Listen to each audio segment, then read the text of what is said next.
Boa noite, senhores, tudo bem? O vídeo dessa semana nós vamos tratar sobre as hipóteses legais de aborto. Antes de começar esse vídeo, peço aos senhores que se inscrevam no nosso canal, caso queiram fazer algum comentário, estamos à disposição. Então, o vídeo dessa semana nós vamos procurar resolver a seguinte casuística. Primeiramente, nós vamos explorar quais são as hipóteses legais de aborto, ou seja, as hipóteses de aborto que são permitidas pela lei. Segundo, suponhamos que uma gestante ela haja um consentimento dela para a prática de aborto em caso de estupro. Nesse caso, o médico ele requer uma autorização judicial. Nesse caso, o juiz pode exercer o controle de constitucionalidade. Caso afirmativo, nessa resposta, quais seriam os efeitos da decisão?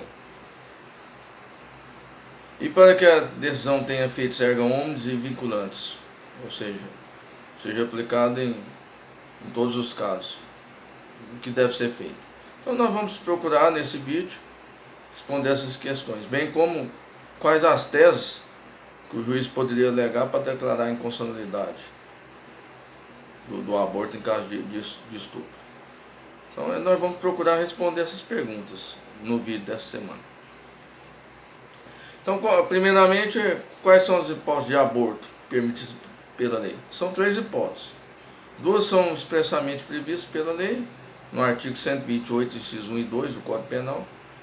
E a última hipótese se trata de construção da jurisprudência do STF, do Supremo Tribunal Federal, na DPF 54.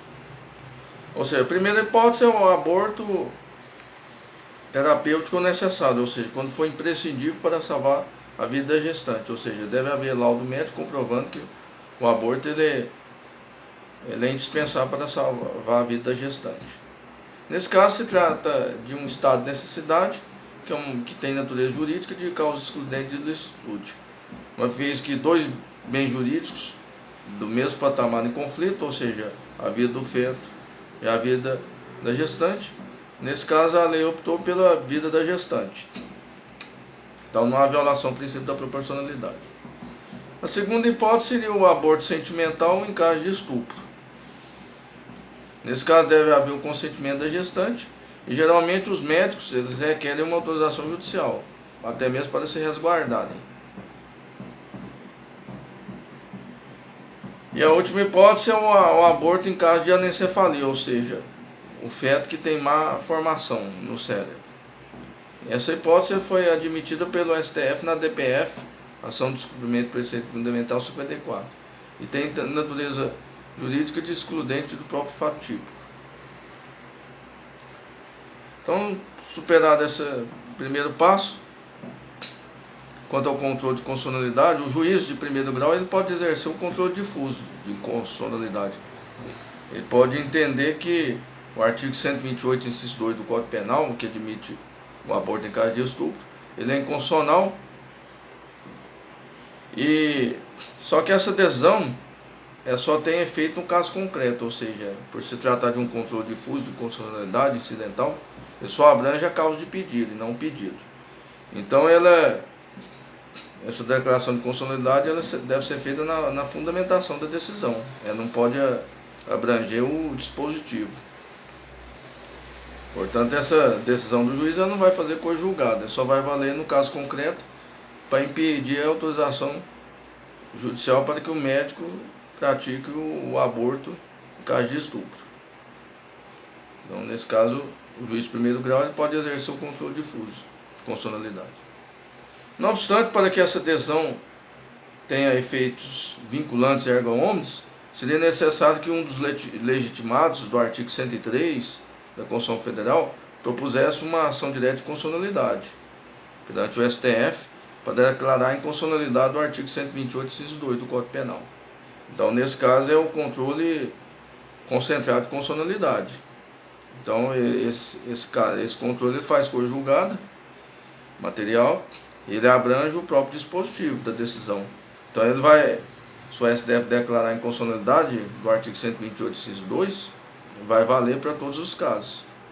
desde que se trate de uma ação direta de inconstitucionalidade, controle concentrado. Porque nesse caso a adesão vai ter efeitos vinculantes e erga omnes. Então, superado esse tópico, quais as teses que o juiz de primeiro grau poderia alegar para declarar inconstitucionalidade no artigo 128, inciso 2 do Código Penal? Ele pode alegar 3 teses. A primeira tese seria a violação ao princípio da humanidade da pena. Ou seja, se trata de uma pena de morte que não é prevista na Constituição Federal. Nossa Constituição só admite a pena de morte em caso de guerra declarada. Então, nesse caso, está decretando a pena de morte do feto, de forma totalmente antecipada, e isso viola o princípio da humanidade, porque o artigo 5º, inciso 47, alíneas A e E, da Constituição Federal,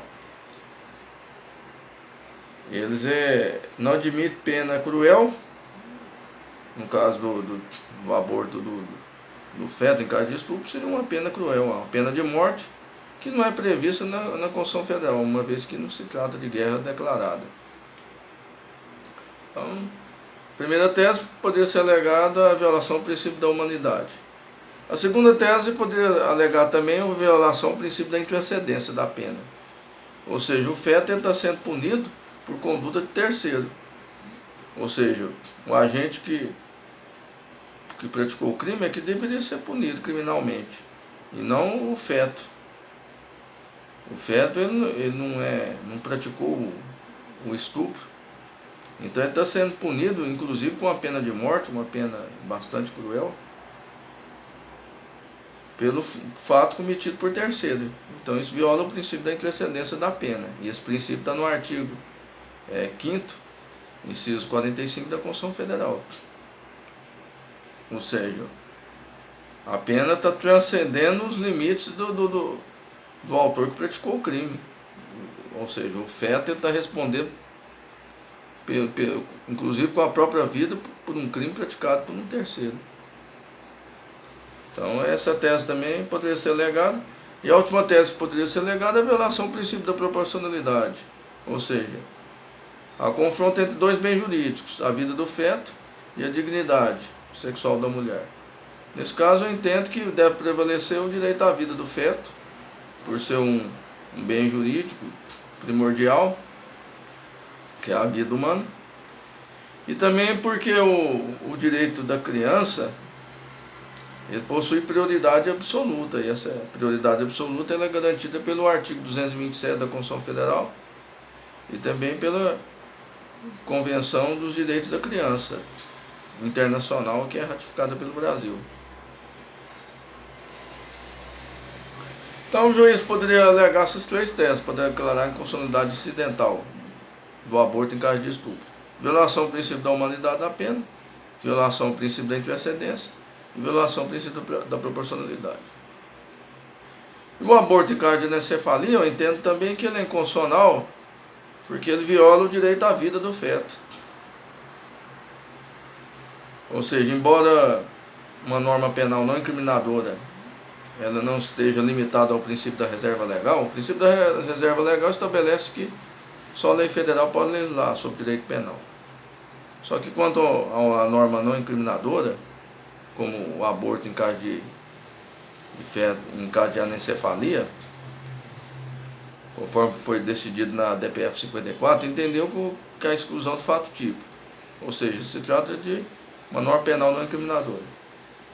Porém, vemos que pode ser alegado também violação ao princípio da humanidade da pena, da intranscendência, da proporcionalidade, mesmo no caso do aborto em caso de anencefalia, ou seja, má formação cerebral do feto.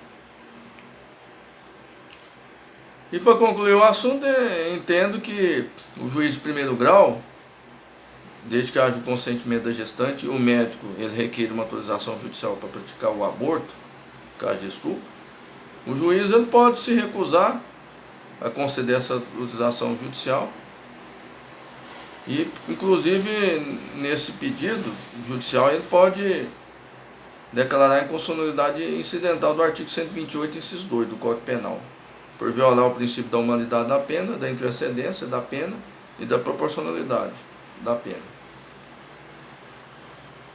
E é importante ressaltar que essa decisão ela é feita em controle difuso, só tem efeito inter partes, não tem efeitos vinculantes e não faz coisa julgada. É só vale no caso concreto. Ou seja, só vale para que o juiz, nesse caso, ele possa impedir, ou seja, ele possa fundamentar sua decisão no que tange a negativa de autorização judicial, para que o médico faça o aborto da gestante que sofreu o estupro. Não obstante, para que essa decisão ela tivesse um efeito vinculante erga omnes contra todos, deveria ser proposta uma ação direta de inconstitucionalidade perante o Supremo Tribunal Federal por um dos legitimados do artigo 103 da Constituição Federal. Aí, nesse caso, ao julgar o controle de constitucionalidade por meio de ADIM, ação direta de constitucionalidade, essa decisão abrangeria todos os casos, não seria limitada ao caso concreto. Então, essas considerações que eu tinha a fazer aos senhores. Caso queiram fazer algum comentário, alguma pergunta, estamos à disposição. Caso queiram sugerir algum vídeo, também estamos à disposição. Podem compartilhar. Muito obrigado pela atenção de todos. Desejo-lhes uma boa noite e um bom final de semana.